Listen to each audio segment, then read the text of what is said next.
Bom dia, irmãos. E aí, como vocês estão? Estão bem? Felizes? Gratos? Que bom! Hoje a gente vai dar continuidade à nossa série, As Cartas de João.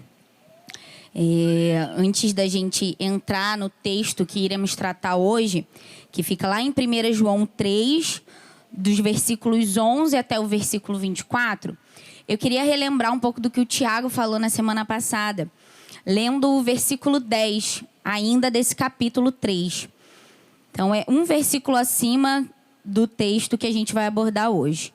Então, vamos lá para 1 João 3,10, para a gente iniciar. E o texto diz assim: nisto são manifestos os filhos de Deus e os filhos do diabo. Todo aquele que não pratica a justiça não procede de Deus. E o mesmo vale para aquele que não ama o seu irmão. Então, foi dessa maneira que Tiago encerrou semana passada a sua pregação, tratando justamente desse versículo. E hoje vocês vão observar que no trecho que nós iremos tratar, João continua a fazer um contraste entre os filhos de Deus e os filhos do diabo. Então, João vai falar sobre o amor e o ódio. Ele vai falar sobre vida e morte. Ele vai falar sobre assassinato e sacrifício próprio. Então, a ideia aqui é deixar bem claro que uma justiça moral sem amor não vale de nada. Porque antes do versículo 10, que nós vimos na semana passada, João dá uma ênfase muito grande na moralidade, na justiça que o crente tem que ter. E é necessário. Mas isso sem o amor não vale. A pessoa ela pode ser uma santarrona, um santarrão, ela pode viver dentro da igreja, ter anos de convertido e ainda assim não saber amar o seu irmão. E isso prova que, na realidade, muito provavelmente a conversão dessa pessoa não é genuína, porque o interior dela não foi realmente transformado. Então, não adianta a gente ter um comportamento moral elevado sem o amor, sem a dedicação aos nossos irmãos, sem o serviço aos nossos irmãos. Então, o amor, ele é a marca, ele é o símbolo, ele é o distintivo de um verdadeiro crente. Inclusive, é esse o tema da nossa mensagem de hoje. A marca do verdadeiro crente, o amor. Então, vamos ler lá o nosso texto de hoje, dos versículos 11 até o versículo 24. Então, vamos dar continuidade aí a partir do versículo 10. E João diz assim: porque a mensagem que vocês ouviram desde o princípio é esta, que nos amemos uns aos outros. Não sejamos como Caim, que era do maligno e matou o seu irmão. E por que o matou? Porque as suas obras eram más e as do seu irmão eram justas. Irmãos, não se admirem se o mundo odeia vocês. Nós sabemos que já passamos da morte para a vida porque amamos os irmãos. Quem não ama permanece na morte. Todo aquele que odeia o seu irmão é assassino. E vocês sabem que todo assassino não tem a vida eterna permanente em si. Nisto conhecemos o amor, que Cristo deu a sua vida por nós. Portanto, também nós devemos dar a nossa vida pelos irmãos. Ora, se alguém possui recursos deste mundo e vê seu irmão passar necessidade, mas fecha o coração para essa pessoa, como pode permanecer nele o amor de Deus? Filhinhos, não amemos de palavra nem da boca para fora, mas de fato e de verdade. E nisto conheceremos que somos da verdade, bem como diante dele tranquilizaremos o nosso coração. Pois, se o nosso coração nos acusar, Deus é maior do que o nosso coração e conhece todas as coisas. Amados, se o coração não nos acusar, temos confiança diante de Deus. E aquilo que pedimos, dele recebemos, porque guardamos os seus mandamentos e fazemos diante dele o que lhe é agradável. E o seu mandamento é este: que creiamos no nome do seu Filho Jesus Cristo e nos amemos uns aos outros, segundo o mandamento que nos ordenou. Quem guarda os seus mandamentos permanece em Deus e Deus permanece nele. E nisto conhecemos que ele permanece em nós, pelo Espírito que nos deu. Então, lá no versículo 11, João ele já inicia relembrando aos seus leitores sobre a mensagem que eles ouviram desde o princípio. E essa mensagem, os seus apóstolos, os discípulos, tinham ouvido diretamente de Jesus. É interessante, lá no Evangelho de João, no capítulo 13, versículo 35, se vocês quiserem abrir para acompanhar, é o episódio onde acaba de acontecer a última ceia, que é aquela ceia em que Jesus lava os pés dos seus discípulos, demonstrando serviço, demonstrando amor a eles. E o que Jesus faz, o que Jesus quer deixar claro após essa cena de lavar os pés dos discípulos é um mandamento. E ele relembra aos seus discípulos esse mandamento. Ele diz: eu quero que vocês amem uns aos outros como eu amo vocês. Então é muito profundo isso, né? E no versículo 35, Jesus ele vai deixar para nós uma maneira de conseguir observar, de conseguir definir quem são os verdadeiros discípulos dele. E ele diz assim: segundo a maneira que vocês se vestem, vocês conhecerão quem são os meus discípulos? É isso que ele fala? Ou, segundo a maneira como vocês falam, nisto todos conhecerão que vocês são os meus discípulos? Não. Jesus diz o seguinte: nisto todos conhecerão que vocês são meus discípulos, se tiverem amor uns aos outros. Então, é a marca, é o distintivo, é o símbolo, como eu falei, de um verdadeiro crente. Então, para aqueles que nasceram de novo, o amor, ele é uma característica indispensável. O amor, ele prova a nossa genuína conversão. Ele reafirma ela diante das outras pessoas. Então, que fique claro para nós, o amor, ele é um mandamento. Ele não é uma opção. E nós não devemos escolher quem merece o nosso amor. Porque o amor de Deus por nós foi um amor que nós recebemos sem merecer. E o nosso amor pelos outros deve ser da mesma maneira. Nós devemos amar as pessoas, não por merecimento, mas porque é um mandamento. E no versículo 12, João então vai fazer um contraste entre esse mandamento do amor e uma figura que representa o ódio. Figura bem famosa nas Escrituras, que é Caim. E o comportamento de Caim deixa claro que exteriormente ele até parecia um crente genuíno. Quando a gente olha para a história dele, ele era um adorador de Deus. Inclusive, no momento em que ele mata o seu irmão, eles estão fazendo um sacrifício. Então, até sacrifícios Caim oferecia a Deus. Mas isso era o seu exterior, era o seu personagem. E interiormente, o que tinha dentro dele? Ódio. Ele era do maligno. Ele estava cheio, tomado de inveja. E isso acabou culminando em um assassinato do seu próprio irmão. E a pergunta que fica para nós: por que Caim chegou a esse nível de matar Abel? E a resposta, o próprio texto nos traz.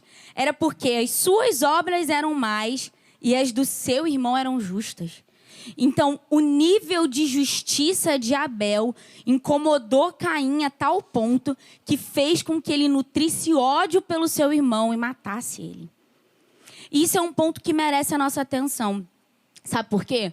Nos nossos relacionamentos, nós temos um costume de nos aproximar de pessoas que são, às vezes, menos justas do que nós, eu posso dizer assim. Ou espiritualmente menos maduras, para ficar mais claro. E a gente olha, às vezes, para alguém que é mais maduro espiritualmente e a gente vira a cara. Porque o nosso orgulho diz assim: ah, isso é um santarrão. Isso é uma santarrona.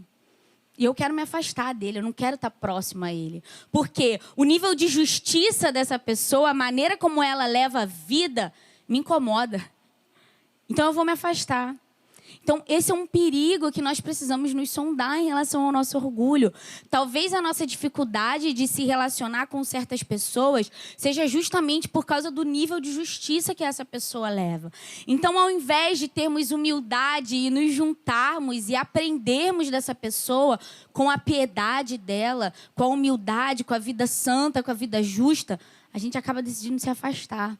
Então, que isso não aconteça conosco, que a gente aproveite a oportunidade de ter pessoas justas em nosso meio a ponto de nos ensinar. E que o nosso orgulho seja mortificado nessa área. E no versículo 13, João conclui da seguinte maneira: irmãos, não se admirem se o mundo odeia vocês. A ideia é, vocês deveriam se admirar se o mundo ficasse batendo palma para vocês. Se as pessoas rissem para vocês o tempo todo. Se vocês fossem super bem recebidos em todos os lugares. Porque a realidade é que a nossa natureza é diferente da natureza do mundo. Então, nós somos para o mundo o que Abel foi para Caim. Mais justos do que eles. Então, isso vai incomodar. Se eu pudesse dar um conselho para vocês, desista de ser amado pelo mundo. Para com essa tentativa de ser bonzinho diante dos olhos das pessoas. E muitas vezes o nosso pensamento é: e se eu mudasse o meu posicionamento? E se talvez a igreja fosse mais relevante? E se eu fizesse tal coisa ou fizesse tal coisa, será que eu seria mais amado por algumas pessoas? E a resposta é: provavelmente não. A partir do momento que você escolhe caminhar com Cristo, você precisa estar disposto a perder coisas. E você vai perder muitas coisas. Talvez você vai perder muitas amizades. Muitas. Se o seu Instagram e o seu Facebook tinha 2.000 pessoas te seguindo, esse número vai baixar quando você começar a falar de Jesus. Muitos amigos que eram íntimos vão se afastar de você única e exclusivamente pela sua decisão de viver uma vida santa, uma vida justa, uma vida separada para Jesus. E nós precisamos estar dispostos a ter essas perdas. Até mesmo relações familiares são afetadas por causa das nossas escolhas. Muitos olham para nós e falam: isso é muito radical. Isso é loucura. Isso é fanatismo. Mas a verdade é que a gente está pegando a nossa cruz e está seguindo o Mestre. Então, a gente precisa estar tranquilo em relação a isso. E não tentar ficar buscando o amor do mundo para nós, porque nós não vamos receber. E no versículo 14, João ele lança no que, na minha opinião, é uma verdadeira bomba. Esse versículo ele é muito profundo. Eu, inclusive, queria ler ele junto com vocês. E ele diz o seguinte: nós sabemos que já passamos da morte para a vida, porque amamos os irmãos. Quem não ama, permanece na morte. Então, olha quão pesadas são essas palavras do apóstolo João. Em outras palavras, ele está dizendo para nós: a falta de amor indica que a pessoa está espiritualmente morta.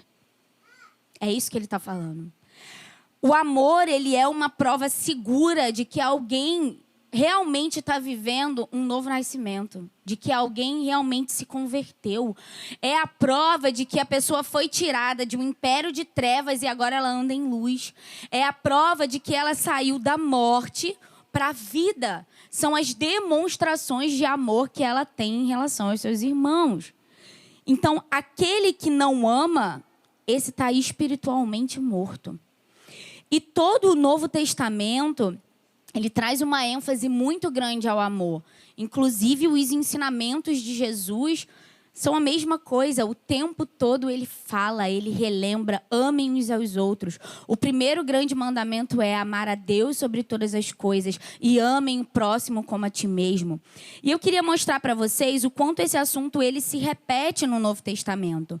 Lá em Gálatas 5:22, quando Paulo ele vai listar, ele vai passar a lista, né, dos dons, dos frutos do Espírito Santo, o primeiro deles listado por Paulo é o amor. Em Gálatas 5:6, Paulo apresenta o amor como o sinal da realidade da fé de alguém. Então, é a maneira como essa pessoa prova que a fé dela é uma fé genuína.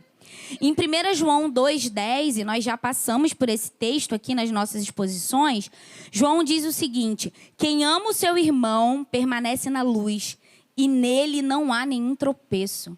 Então, é uma prova de que nós estamos caminhando na luz, caminhando na verdade.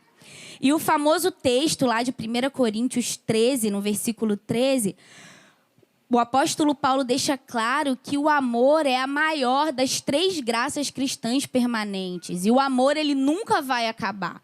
Ele diz o seguinte: agora, pois, permanecem a fé, a esperança e o amor. Estes, porém, o maior deles é o amor. Porque um dia nós não precisaremos mais de fé, porque nós estaremos vendo Jesus. Um dia nós não precisaremos mais da esperança, porque ele já estará aqui. Nós não teremos mais o que esperar, mas o amor não. O amor, ele vai permanecer. Então, a conversão genuína, ela não é simplesmente uma mudança meramente interna. E a gente precisa começar a pensar sobre isso, se questionar sobre isso. Todos os nossos relacionamentos precisam ser afetados pela nossa mudança. Quando o evangelho te fere, quando a graça te alcança e o seu interior é transformado, as pessoas que estão em sua volta precisam ver isso, precisam ter prova disso. Então, o seu relacionamento dentro de casa, com seu esposo, com a sua esposa, precisa ser modificado. O seu relacionamento no trabalho precisa ser modificado. E o seu relacionamento na sua família de fé também precisa ser modificado. Então, é uma pergunta que a gente precisa se fazer. Será que eu realmente passei da morte para a vida? Ou será que eu ainda continuo preso em um império de egoísmo, de egocentrismo, onde eu sou o centro de todas as coisas? E eu não penso no meu irmão. E eu não penso no meu marido. E eu não penso nos meus colegas de trabalho. Então, os nossos relacionamentos precisam declarar que realmente nós amamos uns aos outros. E aquele que ama, ele tem uma prova de que a vida eterna está nele. E no versículo 15, nós vamos observar que aquele que odeia, ele prova que ainda está em trevas. Então, é mais um contraste que João faz entre o amor e o ódio.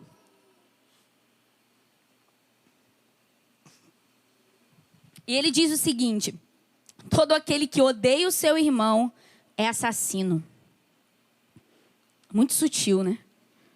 Todo aquele que odeia o seu irmão é assassino. Vocês se lembram o quanto o ensinamento de Jesus, ao falar sobre o divórcio, chocou, ao falar sobre o adultério, chocou a muitos? Porque até então eles entendiam que o adultério era o ato em si.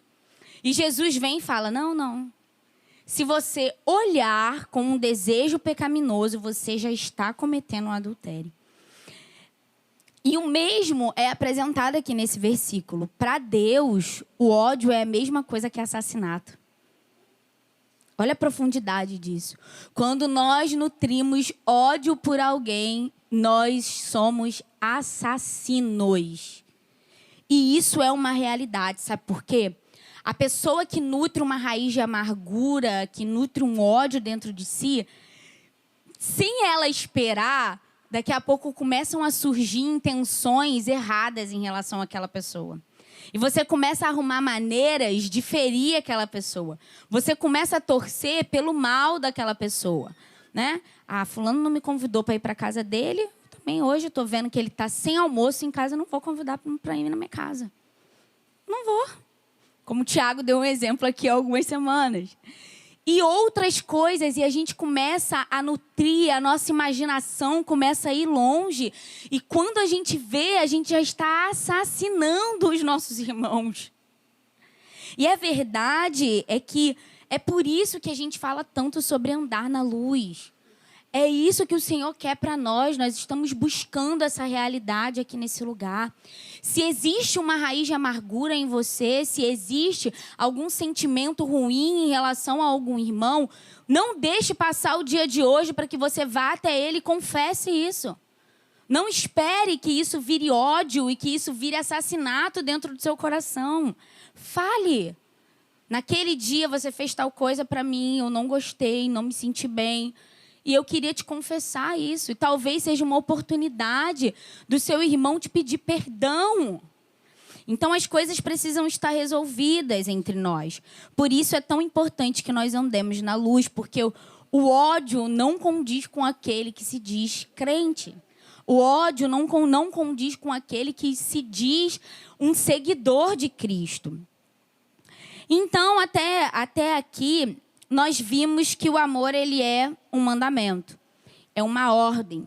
Nós vimos que o amor ele é uma prova de que nós passamos da morte para a vida. É uma prova de que nós estamos caminhando na luz. Mas o que é o verdadeiro amor? É uma pergunta que eu queria fazer para vocês. O que é o verdadeiro amor? E eu separei para vocês aqui, primeiramente, o que não é o amor. E é o entendimento do mundo em relação ao que é o amor. Para isso, eu separei no dicionário qual é a definição de amor. Eu separei duas aqui para trazer para vocês. A primeira delas é o seguinte: forte afeição por outra pessoa, nascida de laços de consanguinidade ou de relações sociais. E a segunda é atração baseada no desejo sexual. É isso a definição de amor pelo mundo. Essa é a perspectiva que o mundo tem sobre o que é o verdadeiro amor. Então, vocês conseguem observar por essa descrição que há um envolvimento muito grande de sentimentalismo, de romance. Tem que ter sentimento, o coração tem que disparar, tem que ter as borboletas na barriga. Ou você precisa ser alguém ligado com uma outra pessoa pelo sangue, ser alguém da sua família a ponto de você amar, de você ter esse sentimento. E é por causa justamente desse entendimento errado sobre o que é o amor que a gente vê que as pessoas têm se relacionado cada vez menos. Que os casamentos têm terminado em divórcio cada vez mais. Porque há uma espera desse sentimentalismo, desse romance, que uma hora acaba. E nós, mulheres, muitas vezes somos até influenciadas por isso, né? Desde pequenininha lá vendo os filmes da Disney, da princesa, com o príncipe chegando no cavalo branco, com um bombom, com flores. Aí o mais perto que chega pra gente é o Shrek. Aí a gente fica, mas será que me ama mesmo, né? Mas os ogros também amam, tá, gente? Eles também podem provar que amam. Mas brincadeiras à parte, é impressionante o quanto o entendimento do amor está banalizado. O quanto essa frase, eu te amo, está banalizada. As pessoas dizem eu te amo, elas casam em meses e o casamento não dura um ano. Porque quando acaba o sentimento, o romantismo, a aliança não é capaz de fazer com que essa pessoa fique. Porque na cabeça dela, o outro precisa fazer ela feliz. Não, eu quero o mesmo sentimento que eu tinha quando a gente namorava. Eu quero olhos brilhando. Eu quero romance todos os dias. E a verdade é que isso não vai acontecer. E João, ele nos ajuda apresentando aqui no versículo 16 o real sentido do amor. E olha o que o texto nos diz. Nisto conhecemos o amor, que Cristo deu a sua vida por nós. Portanto, também nós devemos dar a nossa vida pelos irmãos. Eu vou ler novamente. Nisto conhecemos o amor, que Cristo deu a sua vida por nós. Portanto, também nós devemos dar a nossa vida pelos irmãos. Então, nisto conhecemos, por meio disso, nós conhecemos o amor. Então, nós somos um povo agraciado, porque se existe alguém que pode falar de amor com propriedade, somos nós. Nós somos um povo que pode conhecer o real sentido do amor, porque nós recebemos o amor de Cristo. Isso precisa nos alegrar. Por causa daquilo que Jesus fez no Calvário, hoje a gente pode bater no peito e dizer, eu entendo o que é o amor. E sabe o que é o amor? Sabe o que Jesus nos ensinou naquela cruz? De que era o amor? Não é sentimentalismo. Não é romance. O amor é autossacrifício. sacrifício. Isso que é o amor. O amor verdadeiro é o impulso de dar. Deus, ele prova o seu amor a nós fazendo o quê? Dando o seu filho. O seu único filho por amor a nós. Jesus prova o seu amor a nós se doando naquela cruz. Dando a sua vida por cada um de nós. Vocês estão entendendo o que eu estou falando? Isso é uma realidade para você? Que Deus já provou o amor dele pela sua vida ao dar o seu filho para que você fosse salvo. E que Jesus te ama a ponto de se entregar, porque ele não era obrigado a se entregar. Não foram os judeus que mataram Jesus. Ele escolheu doar a sua vida em favor de nós. Mas o sacrifício de Jesus não é uma revelação que a gente precisa olhar e falar assim, nossa, que lindo. Não, meu coração se alegra. Não pode parar aí. A realidade é que o sacrifício de Jesus, ele é um exemplo para nós. Na parte B do versículo, ele diz o seguinte: portanto, também nós devemos dar a nossa vida pelos irmãos. Nós devemos provar esse autossacrifício dando. E a realidade é que o nosso amor, ele precisa ser igual ao amor de Jesus por nós. Ele não pode ser igual ao amor do mundo, que é um amor condicional, um amor seletivo, onde eu escolho pessoas para derramar o meu amor. E isso é um perigo, muitas vezes, quando a gente vive em comunidade. Há certos irmãos que merecem todo o meu amor, todo o meu serviço, toda a minha entrega. E existem alguns que nem tanto. Então, eu sou seletivo na hora de dar o amor? Ou eu condiciono o meu amor àquilo que o meu irmão faz por mim? Então, na realidade, não é amor, é interesse. E o fim pelo qual nós damos amor aos outros também precisa ser modificado com o entendimento do que é o verdadeiro amor. Como eu falei, não pode ser uma ação por interesse. Não pode ser uma ação por orgulho próprio. O próprio apóstolo Paulo diz isso lá em 1 Coríntios. Há pessoas que vão ser capazes de dar a sua própria vida, mas no fundo ela não ama, ela só quer ser vista. Então ela faz para que os outros vejam, olha como eu amo as pessoas. E aí tá lá a fotinho, entregando quentinha na rua.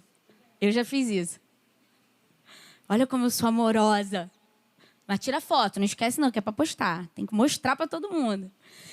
Então, o fim não vai ser esse. Não vai ser o orgulho próprio. Você não vai estar nem aí com o resultado daquilo. O que você quer é amar, o que você quer é servir. Não será uma demonstração em busca de benefícios. Você não vai fazer pelo outro esperando que ele faça por você. Você não vai ter um caderno anotando, eu fiz tal coisa por fulano, tal coisa por ciclano, tal coisa por beltrano, e estou até agora esperando a recompensa disso. No fundo, então, você não fez por amor, você fez porque você queria algo em troca. Então, o nosso amor a Deus, ele é manifestado através da nossa obediência, e nós temos falado muito sobre isso. E o nosso amor aos irmãos, ele é manifestado através do nosso sacrifício. E a realidade é que esse verdadeiro amor, ele não é provado somente em grandes sacrifícios. Como o versículo diz sobre entregar a sua própria vida. Você não precisa ficar esperando o dia em que alguém vai invadir essa comunidade armado e vai atirar em um de seus irmãos e você vai se lançar na frente dessa pessoa e vai morrer no lugar dela. Talvez isso nunca aconteça. Você não precisa ficar esperando por esse dia. Existem outras maneiras de você demonstrar através de pequenos gestos, através de pequenas atitudes, o seu amor sacrificial pelos seus irmãos. Eu separei uma citação de um teólogo chamado Smith. Não é o Will Smith, tá, gente? É outro Smith. Eu vou ler para vocês, eu queria que vocês prestassem atenção no que ele diz. Olha que interessante. De certo modo, o martírio é heróico e estimulante. A dificuldade está em fazer as pequenas coisas, enfrentando dia após dia os pequenos sacrifícios e abnegações que ninguém percebe e ninguém aplaude. E isso aqui está ao nosso alcance. Isso aqui, cada um de nós pode decidir fazer hoje mesmo. E quando eu li essa citação, me veio na hora um exemplo na minha mente: a mãe. Isso aqui é tudo que uma mãe faz. Não querendo desmerecer os pais, nós reconhecemos a importância óbvia dos pais na formação dos filhos. Mas se existe alguém que pode ensinar sobre sacrifício próprio em prol do outro, é uma mãe. Eu estou nessa condição de gravidinha e eu tenho provado sacrifícios próprios desde o início. A gravidez da Maria foi muito diferente da gravidez do Jonas. No início eu já comecei enjoando muito. Eu não podia sentir cheiro de comida. Depois que passou essa fase, eu comecei a sentir uma dor terrível nas costas. E agora, no final, eu fui agraciada com azia e refluxo. Então, eu só consigo dormir sentada. Eu não estou mais conseguindo dormir direito. As minhas noites de sono são terríveis. Daqui a algumas semanas, eu vou passar por uma cirurgia. Eu vou receber uma anestesia para minha filha vir ao mundo. E eu sei que isso é só o começo. Quando ela nascer, eu vou precisar me abdicar das minhas noites de sono, porque ela é primeiro lugar. Eu vou precisar amamentá-la, eu vou trocar fraldas. E eu vou ficar um bom tempo me dedicando única e exclusivamente para isso. Eu vou deixar de lado a minha vaidade, deixar de lado os meus planos, deixar de lado tudo para me dedicar à minha filha. Em uma prova de autossacrifício. E sabe o que é interessante? A gente faz isso, algumas mulheres, né? Porque nem todas entendem isso. Mas a gente faz isso com a maior naturalidade. Que a gente ama muito. Eu gerei, eu estou carregando, eu desejei, eu sonhei. E por que a gente tem tanta dificuldade em fazer isso com os nossos irmãos? Porque nos falta amor. No fundo é isso. É porque nos falta amor. E nós não precisamos esperar o processo da maternidade para que isso seja gerado em nós, porque nem todos serão mães. E a verdade é que o Espírito Santo ele quer agir em nós para que esse processo seja feito. E ele mesmo gera isso no nosso interior a ponto da gente começar a colocar os outros na frente do eu. O Senhor quer resgatar eu e você do nosso império do eu. Onde a gente senta em um trono e a gente decide todas as coisas e todas as pessoas me devem amor, me devem serviço, devem viver para me fazer feliz e eu continuo sendo egoísta e eu continuo sendo um hipócrita. O Senhor quer nos resgatar disso. Permita que o Senhor te tire desse trono. E que você comece a colocar os outros na frente do seu eu. E uma das maneiras, das pequenas maneiras de você demonstrar amor uns pelos outros, é na disposição de dar aquilo que tem valor para você. E lá no versículo 17, João vem falar sobre isso. A ideia apresentada nesse versículo é de alguém que está passando por necessidade e que está todo mundo vendo. Então, o irmão, ele está sabendo da necessidade dessa outra pessoa. Esse verbo ver, ele traz essa ideia. Não foi alguém que passou por você e viu a sua situação e foi embora. Não. É alguém que participa da sua vida e que sabe das suas necessidades. E mesmo assim, essa pessoa decide fechar o coração e não ajuda. Mesmo tendo recursos para isso. Eu não sei se vocês lembram, mas Tiago também trata de uma cena bem parecida com essa que João traz aqui. Onde pessoas estavam precisando de alimentos, de vestimentas. E os irmãos passavam por ela e diziam, vão em paz. Tratem de se aquecer e se alimentar bem. Ele, inclusive, é sarcástico. E a pergunta que João chega é a seguinte: como pode permanecer nele o amor de Deus? Alguém que faz isso, alguém que é mesquinho, alguém que guarda para si o tempo todo e que é incapaz de dividir aquilo que ele tem, entendendo que tudo aquilo que nós temos é um recurso que Deus nos deu, não é o nosso trabalho que conquista. Acho que talvez seja isso que precisa mudar no nosso entendimento. A nossa dificuldade de dividir os nossos recursos financeiros, de mexer no nosso bolso, é porque a gente acha que a gente é merecedor, porque eu acordo cedo e eu corro atrás e eu trabalho. Como se Deus não participasse te abençoando. Só que no fundo, Ele é a fonte de todos os recursos. E se Ele decidir cessar a fonte, Ele cessa. E se Ele decidir fazer com que essa fonte seja mais abundante, Ele faz. Então é esse entendimento que precisa mudar para nós, para que a gente prove o nosso amor também dando. E é impressionante o quanto a Bíblia fala sobre isso. O quanto o dinheiro é importante para Deus e a maneira como nós lidamos com o dinheiro. E no versículo 18, então, João chega e faz uma súplica final. Ele diz o seguinte: filhinhos, não amemos de palavra, nem da boca para fora, mas de fato e de verdade. Provem o seu amor. Ele está dizendo aqui, ele está nos fazendo um alerta. O amor, ele não é sentimento. O amor não são palavras. O amor é ação. Atos. Atitudes. Mova-se e prove que você ama. Se o nosso amor é genuíno, ele há de ser um amor ativo. Um amor revelado em ações. Não vai ter para onde fugir. E existe uma relação que pode nos ajudar muito a colocar esse versículo aqui em andamento, né? Que é o casamento.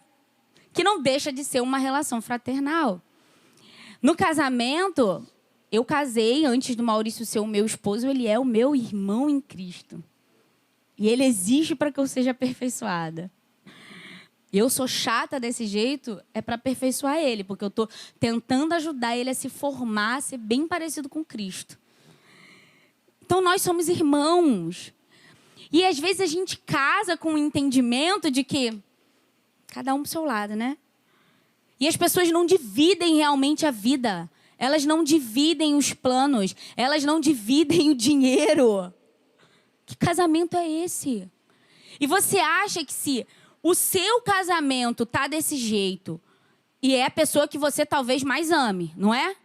É um irmão que é especial para você, que você disse sim perante Deus, que você passaria o resto da sua vida com ele. Se você tem dificuldade de ter sacrifício próprio em relação a essa pessoa, você acha que você vai ter facilidade de ter em relação aos seus irmãos? Não. Então comece nas suas pequenas relações, nas relações mais próximas. Comece com o seu casamento. Comece com os seus filhos, provando o seu amor com atos, não só com palavras. Não se engrandeça, não se envaideça em ser alguém de muitas palavras, de palavras bonitas, de posts em Instagram, que hoje em dia está na moda. Que a gente conhece as pessoas e quando a gente lê, a gente fala, não é nada disso. Porque eu conheço essa pessoa. E a verdade é que não é nada disso. Mas que a gente busque viver na verdade e realmente demonstrar o nosso amor de fato e de verdade. Talvez a sua esposa ela pense o seguinte sobre você. Eu não quero que você diga que você me ama. Você fala isso direto. Eu quero que você prove o seu amor, levantando desse sofá e fazendo um ato de auto-sacrifício, lavando a louça para mim. Aí eu vou me sentir amada de verdade. Talvez o seu esposo pense, eu não quero que você diga que você me ama e que você é capaz de entregar a sua vida por mim. Eu quero que você deixe de lado a sua insubmissão e que você confie em mim como cabeça desse lar. Que você deixa eu decidir as coisas dentro dessa casa. Deixa o controle de lado, mulher.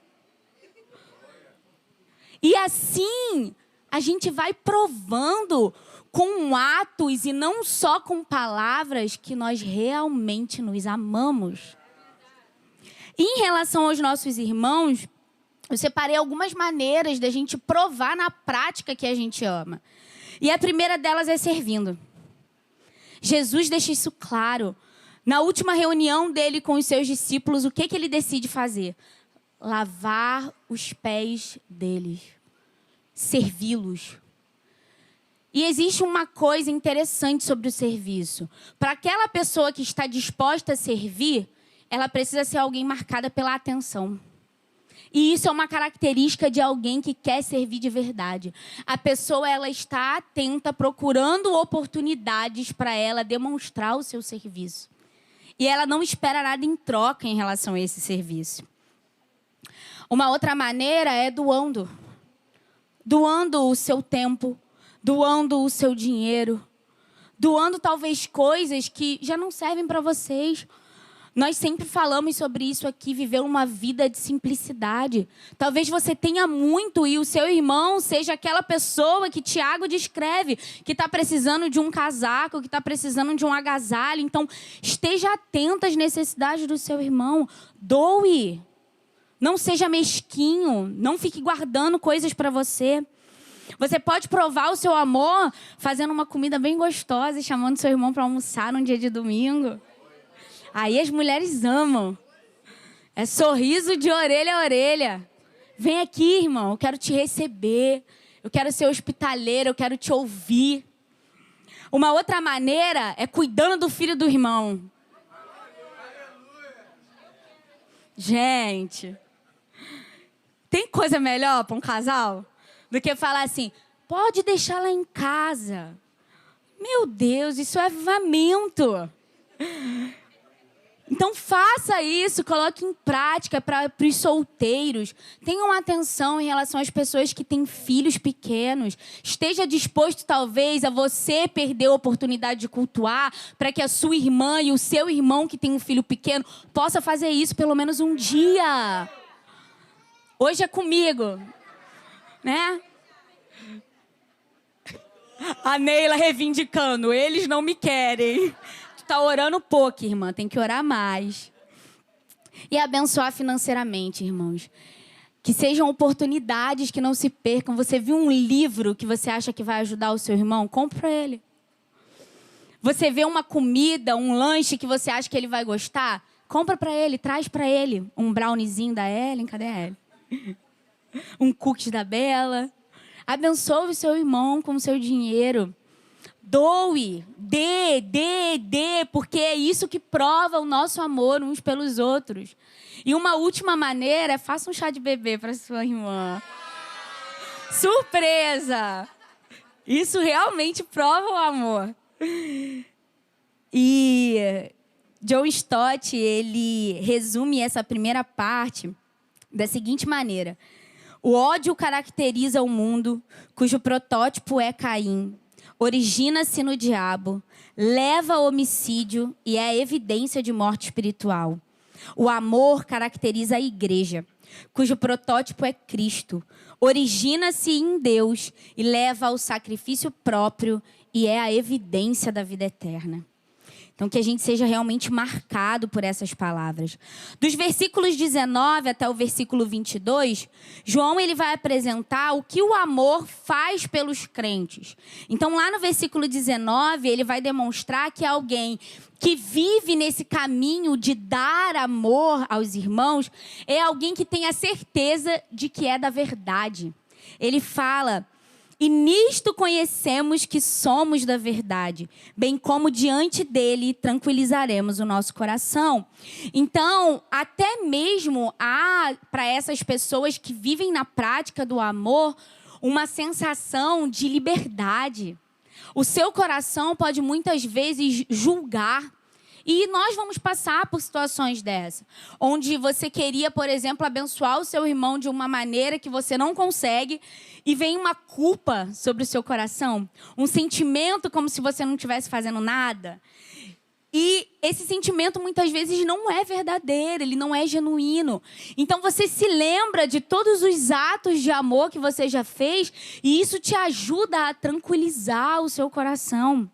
Uma outra coisa que o amor faz pela gente, e isso é muito interessante, descrito nos versículos 21 e 22, é que o amor, a prática do amor, faz com que a gente se coloque diante de Deus com confiança. Olha que incrível isso. Até as nossas orações, elas são transformadas por causa da nossa decisão em amar. E ele diz: se o nosso coração não nos acusar, temos confiança diante de Deus e aquilo que pedimos dele recebemos, porque guardamos os seus mandamentos e fazemos diante dele o que é agradável. Então nós temos a certeza de receber aquilo que pedimos porque guardamos os mandamentos, porque amamos uns aos outros e sabemos que vamos orar segundo a vontade de Deus. Então, obviamente, ele vai responder. E João encerra, então, essa sessão nos versículos 23 e 24, relembrando 3 mandados fundamentais para nós.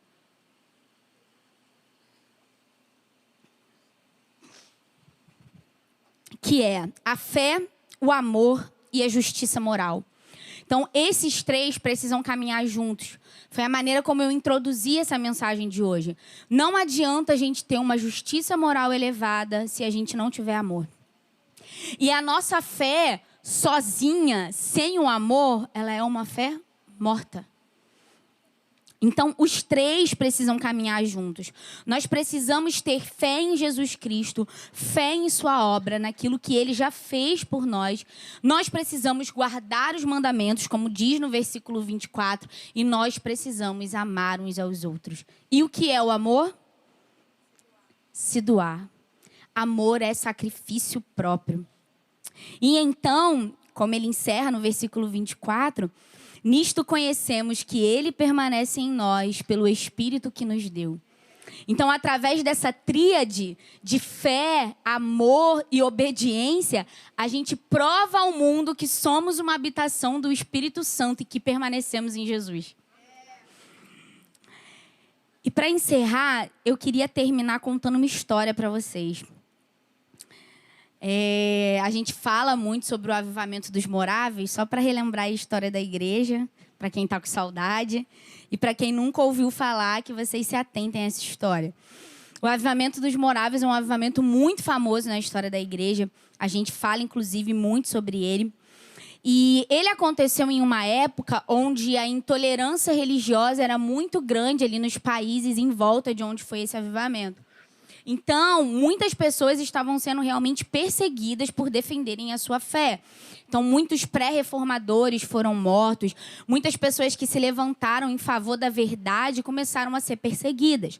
E havia uma vila chamada Reinhart, que a tradução é Vila do Senhor, que era uma área muito extensa e existia um conde que era muito rico, que era o conde Zinzendorf, e ele era dono daquela área. E quando ele começa a ouvir essas histórias sobre pessoas sendo perseguidas, ele cede essa região para que esses irmãos que estavam sendo perseguidos pudessem usar aquela área para eles morarem, para que eles ficassem em segurança ali na Morávia. E assim começa a acontecer. Até então, Zinzendorf ele não tinha uma relação muito próxima com aquela vila. Então ele deixou esses irmãos virem, ó, o espaço está aí, vocês podem morar, vocês podem ficar o tempo que vocês quiserem. Então, em pouco tempo, a comunidade ela começou a crescer muito. E era uma mistura de várias denominações. Então, tinham calvinistas, anabatistas, luteranos, irmãos russitas, todos eles vivendo em uma grande vila. E o que vocês acham que aconteceu? Tiro, porrada e bomba. Eles começaram a brigar, a discutir, porque cada um deles tinha sua própria teologia, cada um acreditava que aquilo que eles faziam era o certo. Dizem, inclusive, que eles tiravam o domingo, obviamente, para cultuar, e cada um cultuava no seu cantinho, né? Os anabatistas naquele canto, os luteranos naquele canto. E quando terminava o culto, um ia para a porta do outro e começava a falar, tá pregando heresia.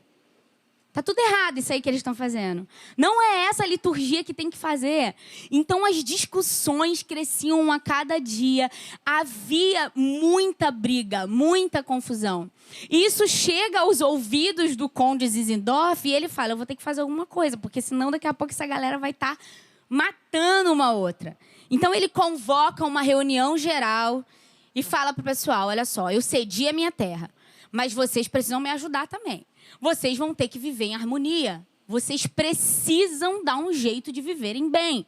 E eu trouxe aqui um documento que vocês vão assinar se comprometendo em viver bem uns com os outros. Então, ele faz com que todas as pessoas assinem esse documento.